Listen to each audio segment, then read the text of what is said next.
Welcome to another episode of the Tripping Off podcast. Today we have a student request. More people joining the class this week. Got some new signups, some new people very excited. Some people are even getting their work to pay for the course because it improves their clinical uh, acumen, clinical wisdom. And so it's been really kind of cool to just see like people understanding the value and getting that going. But anyways, I digress. Today is for one of our students who had a great question. What is the difference between chunking and anchoring? And I think in order to answer this question, we got to start from the beginning because a lot of people don't even know the terms chunking and anchoring. So, do you want to get us started? Yeah, sure. So I think that my response to this student first was before we talk about chunking, we got to talk about what an anchor is. An anchor is something that is a brief description of a very complex topic that's summarized in the unconscious mind by a conscious term or phrase or something like that. This would almost be like in comic book cartoons. This would be like the trigger word that like you Very say much it so. and the sleeper agent activates and they find the nukes. Yeah. That's it. That's the anchor. Yeah, it's whatever like is that like big thing crushed into this like small like idea. I love that. It's like a little black hole of experience. Yeah, It's like you take this giant experience and just like whew, down to like a single point. I mean, I, we talked about this over the weekend, but I'm getting old, and so some people that are watching this are not going to be able to empathize as much as my generation is, but you can't say something like just the three numbers 9, 11 has such a huge thing depending on who you are. That's all compressed down into that one little two words, two numbers. Whoa. You just blew my mind there. You're right. There are people who, when you say 9/11, don't have the same reaction that you or I do. Yeah.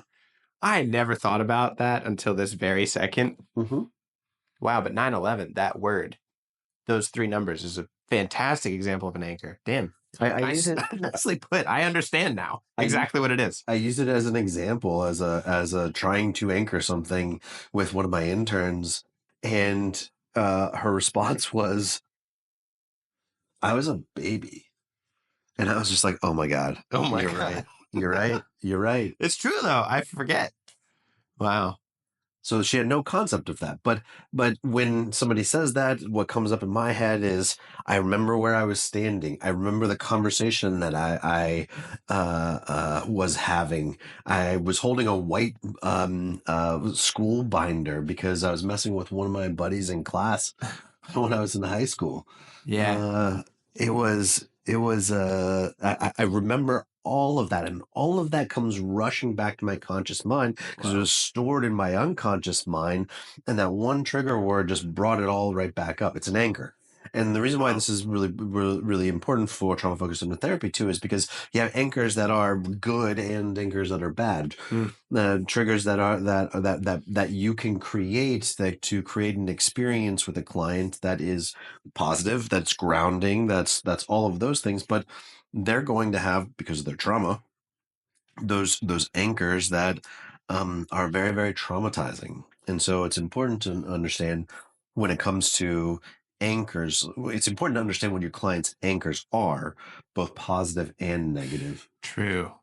I'm spacing out over here looking into the distance because I'm wondering, well, how would you define the difference then between trigger and anchor? And I'm almost wondering, like, trigger sort of implies an action, right? So I'm going to trigger something, right? You know, you pull a trigger, the next action is the thing explodes. Yeah. An anchor doesn't necessarily necessitate an action. It's No. just like, here is the anchor point of this whole experience. And it's a little bit more conscious too. So like there's a Oh, a little bit more, trigger is very unconscious. Good, yeah. good distinction. Yes. It's an anchor is most of the time, I think, intentional. Mm, yeah. Yeah, I would say so. Trigger, like I got triggered, is whoops. Yeah. It's kind of an oopsies moment, or yeah, it's shocking, surprising, almost non-consensual, Yeah. right? It's like I was triggered. It's like, oh, I didn't mean to do that, or oh yeah. So Good point. in the process of creating a an anchor, a Hmm. lot of times we need to understand how to chunk Mm. because they work together, but they are different things. I think another good example of an anchor that I was using is inside jokes. I think Absolutely. inside jokes are a really great example of an anchor.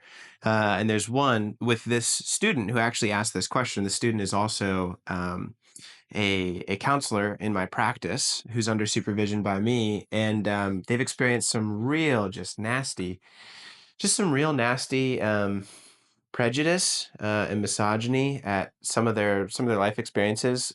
People looking down on this student because they are female and because they're a mom. And so I have an inside joke with this student of mine, where I will make a joke that's like, "Well, what do you know? You're just a woman."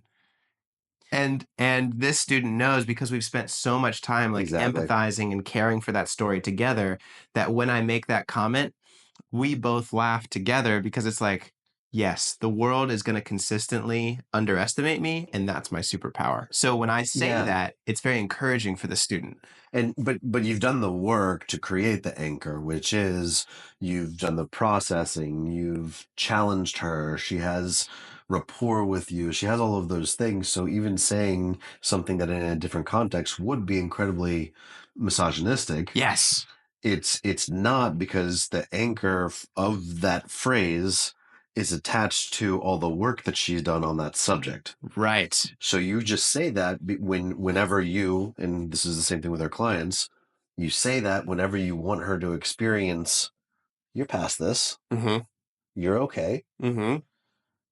you're going to move on, and you're going to leave them in their tracks. Yeah, we did so much work specifically about that. Like, they'd come back in supervision and we would talk about their experience at one of their internship sites where they were experiencing this, an internship site far outside of my control.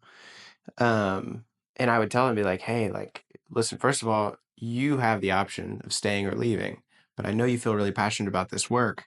Um, don't let them underestimate you. Like, don't let their suggestion of how you should see yourself stay with you. In fact, we flipped it around. And so I Sure. was like, every time you experience this, Yep. recognize they're intimidated by your power. And so now, whenever we say that joke of like, ah, what do you know? You're just a woman, right? Or you're just a mom. What I'm actually saying with that anchor is, you are far more powerful than you give yourself credit. And so You're that's strong. that's the anchor. And it's making me think too. A lot of the comments that we'll get inside the class are, "Wow, Jesse and Zach are crass sometimes, or they make inappropriate jokes." And I think Well, this that's one may, or the other. yeah, maybe. And I Not all think the time, but yes. I think really, now that I'm thinking about it, what they might not be understanding is that all Yep. of our jokes really are anchors. Like, we'll say, kind of rude things to each other, but it comes from a rich and long history of friendship where the seemingly mean thing I'm saying is actually an inside joke that's encouraging, because I've watched as you've been underestimated, you've been misinterpreted for your culture, you've been made assumptions of, because they don't understand how your brain works. Yep. And so I'll say those things as an encouragement of like, yeah, people aren't going to get you, but I get you. And it doesn't matter whether they get you or not. You're still incredible. Well, that's why they say in the same way, like we've gotten this too, is people will say things like you guys will say crass things to each other or mean things or well whatever, but also there's an energy between the two of you, Yeah. and so there's a rapport between the two of you, and I think that you can't have one without the other, No. um and that's the power of those anchors, especially when you really know somebody, is you can say things that Yeah. especially if you're intentional about it, those things get so potent at affecting that person Mm. with just like a little phrase or a little statement.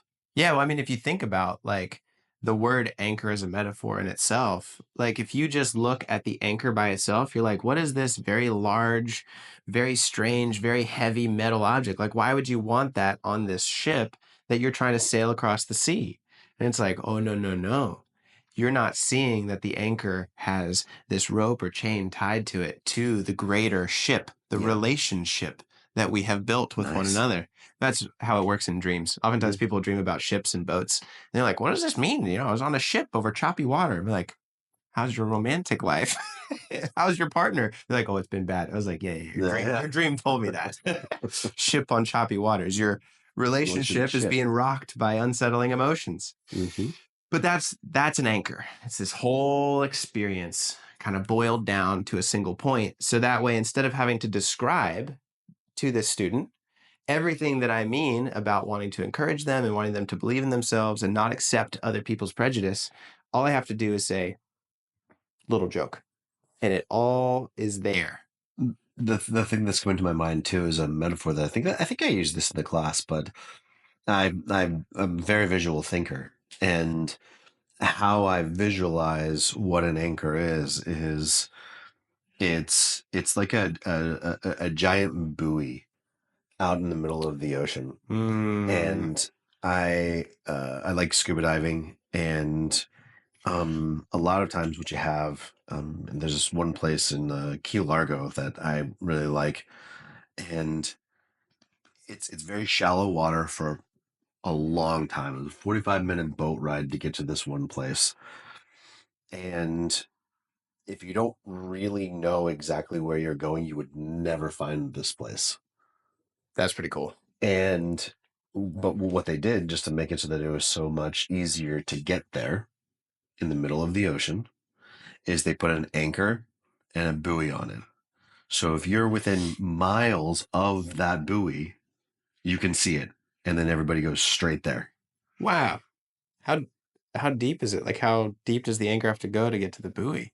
That's got to be a little like a really long rope, right?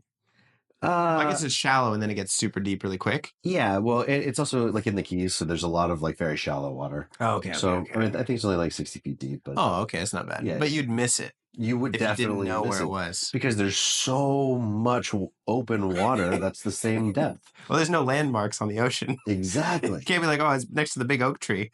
There's no landmarks in the psyche either. Oh, that was good. Yeah, Did you yeah, just think of that? yeah. That That just was came out good. fast. That was good. There's no landmarks in the psyche either. Like, God damn.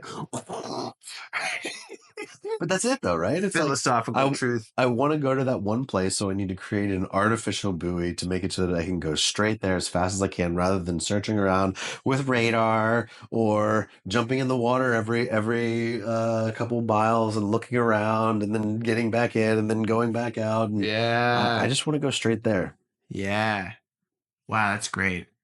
Okay, I want to talk about some practical ways to use an anchor, but I don't think we can talk about that till we talk about chunking. Great. Because chunking is really, like you said, kind of the foundation of building a good anchor. Yeah. So do you want to start that? Sure. Sure. Sure.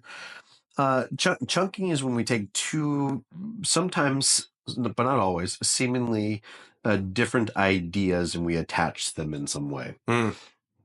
Think about like cookie dough or something like that. Is you want to make a really big cookie, and you want it to be, like I did this one time with my kid. Is he wanted to make a big cookie, I but love that. he wanted one part of the cookie to be cinnamon and sugar cookie, another one to be chocolate, and like the chocolate, and then one to be chocolate chip. I can't remember what the other one is, but I think it was four. And That's so so great. we took all of these cookies and we kind of mashed them together, but there was still a little bit of separation, and then we baked it, and it was it was a pizza sized cookie. Um, I love the creativity of a child mind. right. But Yes. that cookie is the process of chunking. That's a chunk now. You take these two ideas and you say something like, um, and then as soon as I want to come up with an example, it doesn't come to me, but it's Uh, um, uh, I business mean, stuff or like do you have one? yeah, yeah, yeah. I Okay. was thinking of the one that I was using when describing this to the student that asked the question was we use this all the time in science with like the animal kingdom Oh yeah, and stuff like that, which is a that was great a one, great one. right? So it's like, you might think that like a frog and a fish, like what do they have in common? They're like super different. But they're both cold-blooded vertebrates. So Hmm. they both have cold blood, right? They don't have, they're exothermic creatures. You Nice. like that? Throwback to high school. Exothermic creatures with a vertebrae, right? So it's like, okay, they're in the same little family. That is a chunk. So seemingly different. Here's the commonality. Now they're chunked together, right? So it's like, well, these two cookies pieces are different, but they both are cookie, Yeah. and we're going to put them together into one cookie. So like that's a really great way to do it. And we do that with stuff all the time, right? Like, I don't know, an airplane and a car look very, very different. They do very different things, but they're both transportation, right? My 1.5-year-old is very much in like learning to chunk the world right now Right. But because he's that's how we putting things learn. together. It's like, well, these are very an A and a W. What? They're both letters. Mm, Chunking, chunking. So when he needs to access that, he kind of opens up this chunk box, letters A through Z. And so he can kind of process all the information that he's gathering in his little child mind. So chunking is critically important. We do it like from the beginning because all the that's time. how we absorb the world. And we have to do it in order to learn something. So you Right. can't learn something new without having some sort of chunking that goes on. Because what is it? Mm. The three basic instincts that we're born with is like hungry, shitting, and falling. I think there's two basic fears. There might be three, but the two basic fears are loud noises and falling. And loud Those noises are the and two falling. primal fears. And Everything else is learned. but what happens is like so like falling. It's like um losing a game in for an athlete that's in high school Mm. stems all the way back to this elaborate labyrinth of chunking that happened going all the way back to falling. Yeah. And so it's like, oh, I'm falling, I've failed. These are actually the same things, just chunked together by the brain as this person was learning more and more complex things. Mm-hmm. As therapists, our job is to either de-chunk something where there's been something that's been, De-chunking. yeah, I like right. that. I Yeah, just that's made that good. up too. Yeah, I love that one. I love that one. There's been things that have been associated that we don't want our clients to be associated. They've been inappropriately chunked. And an effective way to do that is to take one of them and chunk it with something else, Mm, and take the other one potentially and chunk it with something else. that's really great. I don't think I would have said any of this. Those are really great explanations. It makes me think of what like most therapists learn, either sometimes in undergrad psychology, but certainly in master's program, neurons that fire together, wire together. Yeah, You heard of that one? yeah, And so it's a like, lot, too much. it's one of those like I'm sure if you haven't been in the counseling field, like if you're, just a curious observer, listen to the podcast, maybe you haven't heard that, but it's very common for therapists. Yeah, Neurons that fire together, wire together. And what they mean, like, oftentimes I'll hear this in a sexual context, to be honest, of like, someone's like, well, how could somebody be sexually turned on by being talked down to or like ridiculed? Right? Because some sure. people have kind of a It's a fetish great for one. that, like degrading. And so it's like, well, if the person that you had this romantic interaction with, and that was your outlet for that, talked down to you, then the next time that you're talked down to, that'll actually kind of feel sexually exciting Mhm. because they fired together. So now they're wired together. We see this a lot in the kink community. Is that dom Yes. sub culture is a lot of times somebody that is in a very dominant role, and the firing together. Actually, I'm just gonna say it. But a lot of times somebody It's that an is in a 18 plus very podcast. high profile, big, strong, needs to be on, needs to be powerful, Mm. needs to be put on. What they're doing actually is they're chunking this business professional identity with their work, which is not a sexualized situation. So when they do want to get into their fetish, they oftentimes like to be dominated. And so you also find with chunking is that just because there is this chunk over here, it automatically suggests that there's a chunk over here like that. It's Hmm. not that this person just always likes to be talked down to. It's that in this category of their life, they like to be talked down to. So therefore, in this category of their life, they want to talk down to. It's true. Maybe I think you could even say this may get all the way back to where Freud was often misunderstood, which is, tell me about your mother. It's like, Freud, what the hell's wrong with you? Like, why do you want to have sex with your mom? It's like, Yeah. no, no, that's not quite it. Yeah. It's more like my first interaction with a woman was my mom. So then I have chunked, Exactly. behave this way with mom, therefore behave this way with women, right? So I'll see a lot of men in my practice who really, really want to serve like these big, high profile, high stress, very successful individuals. But then in the bedroom, they really want to please the woman. They want like those nice, like soft words of like, hey, you're doing a good job. Because their mother was super harsh on them. Yep. And so, in a romantic encounter where they want to feel cared for and loved, they're looking for someone to have a lot of words of affirmation and they really want to be able to see that they are bringing pleasure to a woman. Hmm. That's not because they wanna have sex with their mom. It's because that's how they interacted with their mom. I want to make mom proud of me. I want to please her, so I work really hard. And then it extrapolates to a sexual interaction. That's a great example of chunking too. And so now that your brain is starting to think about this, you could probably see a lot of areas in your life where you have chunked things together. I think a great one is like as a culture, we've chunked like watching football with beer. Sure. Can't watch football without a six pack. That's small. More is Sure. 36 pack. Yeah. But it's like there's a chunk, you know? It's like they're seemingly, I mean, what does football and beer have anything to do with each other? Well, they always are wired together. That they're chunked. Okay, bring it back around. How is chunking the foundation of anchor? Maybe they've already kind of understood, but let's make it explicit. You have to have the process of intentional chunking with something that's going to be beneficial for your client in order to make a successful and positive anchor for them. Mm-hmm. You Mm-hmm. have to be able to make some associations between their progress, between their trauma recovery, between something that's going to help them take their next step. And in order to be able to have something that can just represent that and make it so that they can go straight back to the positive chunk that you've made. Yeah. So in my visualization, Mm. maybe what this is the anchoring is dropping the anchor in the middle of the ocean, and the chunking is what you want to go see that's at the bottom of the ocean. Nice. So they work together like that. Is like, oh, I want to go have this experience. Maybe Mm. you can see or imagine there being a whole bunch of different buoys out in the middle of the ocean. You can see them all, and you say, well, which different type of experience do you want to do? That one, and then you take a client there.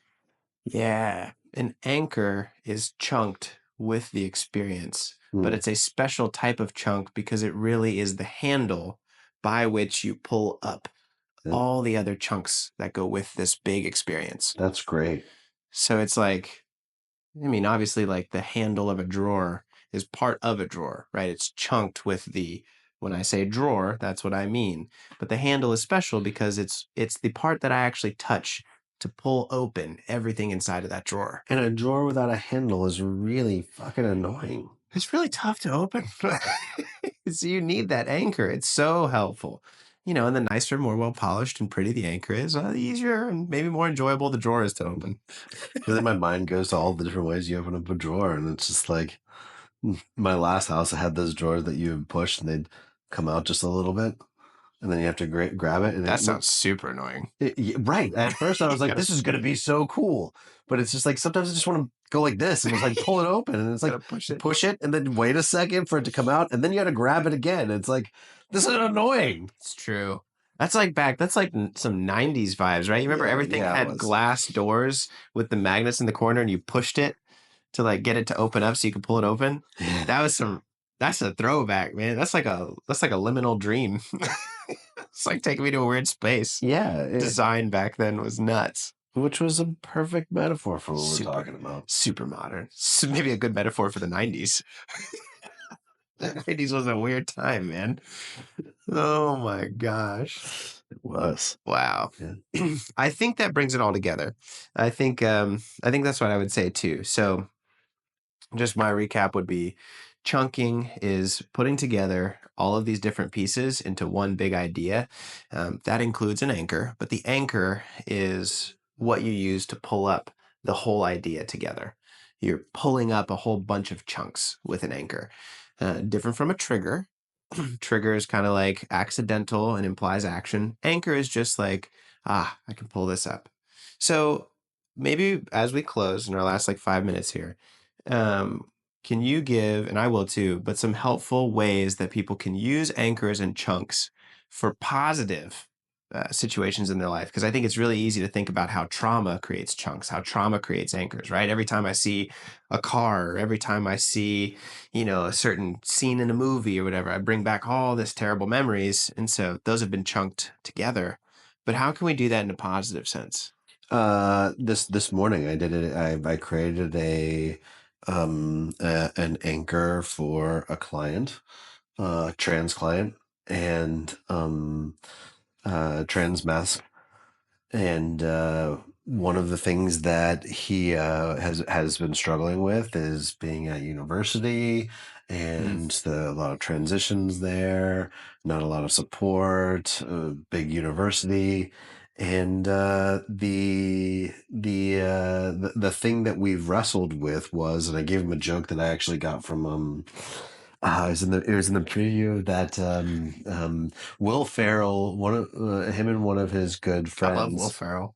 are doing a special because his very very good friend is trans Yeah, I saw and this. just I came don't out. remember the name of the movie, but it looks so good. Yeah, I'm really looking forward to watching Netflix, I it. Yeah, think. I think it is. Yeah. And one of the jokes that Will Ferrell says is do you think that you drive worse now that you've transitioned to becoming a woman? Seemingly so mean. And see, exactly, seemingly so mean. So I told my client about that. They thought that it was really funny. And It is pretty funny. then now he says that his driving record has gotten a whole lot better now that he's Now that he's a transitioned. man. Yeah. And so Oh, uh that's great. brought up this morning, we did a lot of chunking with that of I chunked the idea of driving and that statement and going past stereotypes with being his true self, being a man, and all of those things. And it was, I'm really doing bad at this. I'm having a hard time with this. And I said, well, it's got to be a way easier now for you that you're a man. That's a And great suggestion. Great and chunk. it's silly. It's ridiculous. The boys are not better at school than girls are. It's actually quite the opposite. Uh, Right. Boys are not better at driving than girls are. Insurance rates show that. Um, uh, uh, It's true.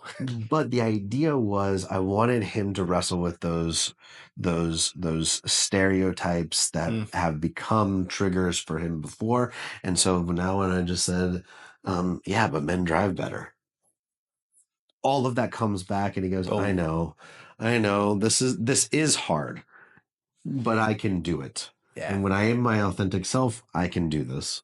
This is probably longer than 5 minutes. No, no, that's so great though. It's so great. I would say to make it a little bit more analytical and cerebral, because that's a beautiful story, and I hope that you let that sink in. But for me, when I'm thinking about anchors and chunks, it's like, well, it can be really hard to choose what emotions you want to have in a situation. It can be really hard to choose how you want to feel because you're just going to feel something, right? But if you want the answer, like if you're feeling stressed, if you're feeling disempowered, if you're feeling overworked or anxious or depressed, really the best way to bring back a different feeling of empowerment or strength or confidence or charisma is to bring it with an anchor. And so, in moments of stress with my clients, I'll listen to their story and then I will provide them with an anchor of, well, remember this time or remember that time, or I'll Yeah. say a little snippet or a little inside joke like you did to bring them back and anchor them back to a greater story, right? You're gonna feel bad about bad situations. That's just accurate. But we have the power to use anchors and use these chunks of our life to bring back the emotions and bring back the experiences of times when we did feel better, of times when we did feel empowered. And that's really the beauty of it. So take a moment Mm. like today and create a good chunk, create a good anchor for yourself. Sit there, meditate for a little bit, and think about all the times that you have felt confident and proud of who you are, and then center them around some little totem or symbol or anchor that you can carry with you throughout the day. Mhm. Right. And for some of my clients, that's as simple as rubbing their forefinger and thumb together. And it's just when they go like this, they remember that everything comes back around full circle, right? They're just circling their forefinger on their thumb. And it's like, hey, yeah, I'm down right now, but I'm going to be up here soon because of all these times that I've gotten through difficult spaces in my life.